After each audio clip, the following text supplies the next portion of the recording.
What's up, fish gurus? Using this, in my opinion, is the best way to clear your surface biofilm.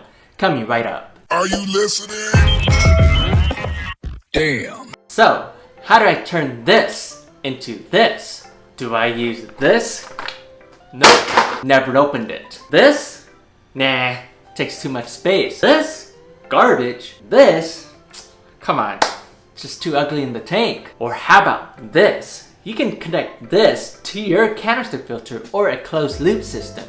Hide it underneath your aquarium and keep that large eyesore objects out of your tank. That is the main reason why I do this, and this is the way. I've used this method for many years. Even used it for my client's aquarium when I was working as an aquarium technician, and I will continue to use this for the rest of my hobby life. Well, probably, unless I come up with something better. Alright, so check this out. I haven't seen anybody other than my close friends using this method, really. So I'm going to share this important secret with all of the aquascaping enthusiasts out there, and thank you for tuning in. No, I'm not going to patent this and try to mass produce this oxygen injector, but if you guys do, yo, hook it up. Come on, man, I'll just take 1%. Alright, come on, let's make a deal. 1% for profiting my idea. Yeah? The method is very simple. The water goes through this oxygen injector, and the air pump will inject the air into this, then the filter pump will carry the bubbles into your tank. What then happens is you create a bubble effect into your aquarium, splashing, breaking the surface of the water. The biofilm is then forced to be broken up into the water column and to be filtered out using carbon and purgin. Please note, the large bubbles will also force the biofilm to be popped onto your glass, so you just simply clean your glass as you do your normal maintenance. What I do is set the air pump on a timer. You can use an analog, digital, or smart timer and tell Alexa, set the schedule, or simply tell her to turn on the bubble. Pretty simple, right? Sorry, I don't know that. Okay. That's just because I didn't set the timer on. So, I like to have the timer on 1 hour before the lights turn off. That is simply because there is a concentrated CO2 in the tank. And when the lights turn off, the plants start to breathe in oxygen and breathe out carbon dioxide through respiration. Now, will the fishes do fine without oxygen during the nighttime? Yeah, 99% of the time, they'll be just fine. But I just like to have a peace of mind by oxygenating the tank during the night. I also like to have the pump on for an hour in the middle of the photosynthesis hours. Two reasons. First is very obvious. I like to keep my surface water absolutely clean. Second reason, which will probably happen sometime in the future, if my CO2 regulator decided to leak too much of gas, I may have a chance to save the fishes from suffocating with the automatic timer on. And you get the idea. Now, do not forget to include the check valve. I like to use 2 check valves. Just in case one fails, the second valve will have a chance to stop the water from leaking, and it will give me some time to service or replace it. So make sure that you actually break in the brand new check valves. Most of the time when you start using a brand new check valve, you'll notice that it would not stop the water from leaking for the first time. That does not always mean that your check valve is defective.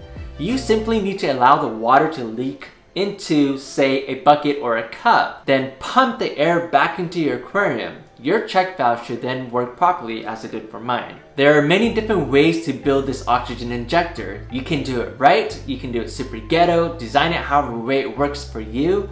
Just keep in mind that I do not guarantee success. I am not responsible for the water damage on your floor. So please be careful, double check for leaks, make sure it is fail proof. Speaking of ghetto, I built this like 8 years ago and I still have this. This was just left in the storage and I decided to just pull it out to show it to you. And it's super ghetto, super cheap. You can see that I drilled a hole into the cap, then use a silicone glue to seal the air tube together. You can use a PVC red hot glue, that has worked for me before. Again, I do not guarantee that it would not leak, and I also want to mention that these nylon barbs, they're extremely cheap. I strongly do not recommend using nylon barbs. Like I said, they're very cheap and they will eventually break. But I have used this for about a couple of years just waiting for it to break apart. So I highly suggest you to use a Schedule 40 or 80 barb. This barb apparently made out of PVC. Maybe Schedule 40, kind of looks like it, but it's pretty durable. Or if you want to do it right, you can purchase a stainless steel 316 for increased corrosion resistant. Try to stay away from grade 3 or 4, and you can get the stainless steel barb from Amazon, where you can directly screw this small piece into your PVC and insert a tube onto it, just like this. And this makes it a very clean look as compared to this. Ghetto, clean. Ghetto, clean. This one is not completely necessary, but you can use a valve to control your oxygen output. If you were to use a valve, I highly suggest you to use a gate valve, just like this. Not a regular, the 90-degree valve, you know the thing! You know the thing! Saying it so, Joe! We choose truth over facts! Okay, pun intended. I apologize if I offended you. You have much higher control using a gate valve, and it's hell a lot more convenient. But it is not entirely necessary. Again, there's many different ways of doing it. You can do it like this or this. Just plumb it the way it works best for you. Alright, so why don't you go ahead and try it out. Let me know in the comment section below if you have any questions about it. And do let me know once you have tried it and how it worked out for you. If you want me to build this one for you, feel free to email me. My email is in the description box below, and I'll sell this kit to you, excluding the valves, for 20 bucks, shipping included. Expensive, yeah, but you know what? 100% of your generous contribution will be reinvested into this YouTube channel.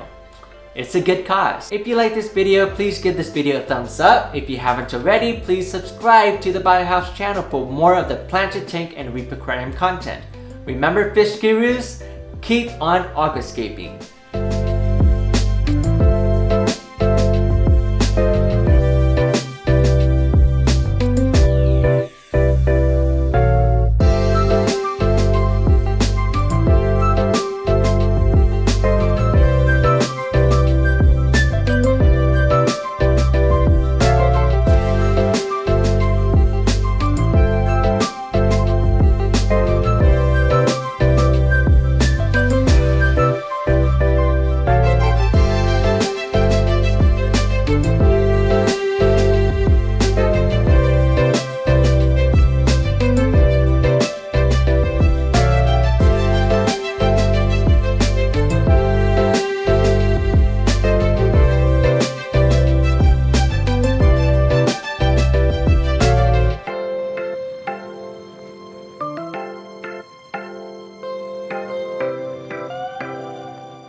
Thanks for tuning in, fish gurus! Check the videos around me to see more of James' nature aquariums and reef tank videos now, and we will see you there. We got fishes to be. Yeah, that mean? Do the this face.